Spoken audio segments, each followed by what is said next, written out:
ถ้าถ่ายก็เร็วกันไปอาจจะได้ทำถือบอกก็ไม่ได้แวะก็ไปต่อ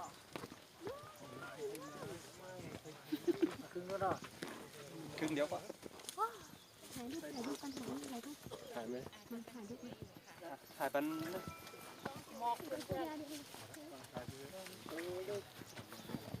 เขาเดี๋ยวเคยนานๆก่อนเราชอบไปน้องเฟิร์นได้เลยอันนี้หมอกคุม100เห็นยังไม่ได้ให้ที่ขาวๆนี่คือหมอกข้าวยามต่อเหลียวในหมอก7 โมงไปเขาติดอะไรไปกว่าที่ไหนครับไปกว่าที่ไหน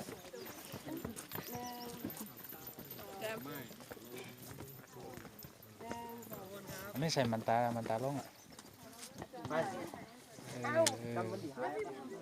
ล้างพักเขาใช้เช็ดผมมาเข้าในเดสิหันหมอกเจ็ดไหนครับ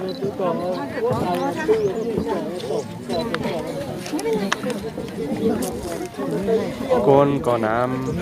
ำก็ไหลไปต่อเที่ยวกันเอาท่านี้เกิดอะไรถ่ายกัน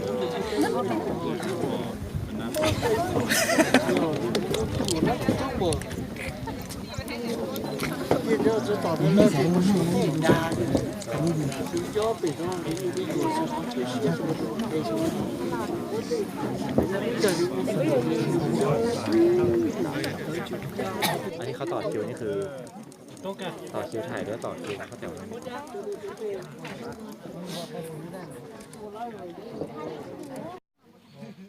อันนี้แค่ไหนว่านี่มาวันแรกก็ขาดพัดเปิดเดียววิ่งคนเดียวอ่ะมันน่าหน่ายมั้งยิดเลยขวดนะ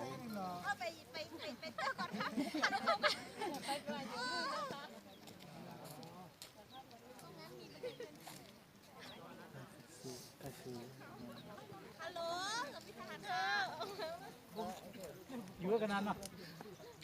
ถ่ายไว้เนี่ย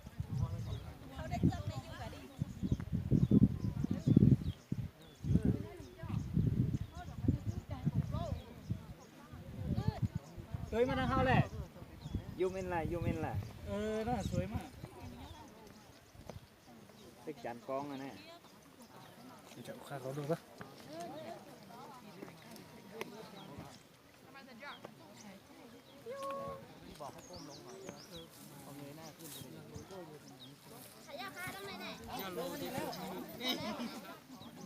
หนึ่งก้นอะไรจะเปลี่ยนโปรไฟล์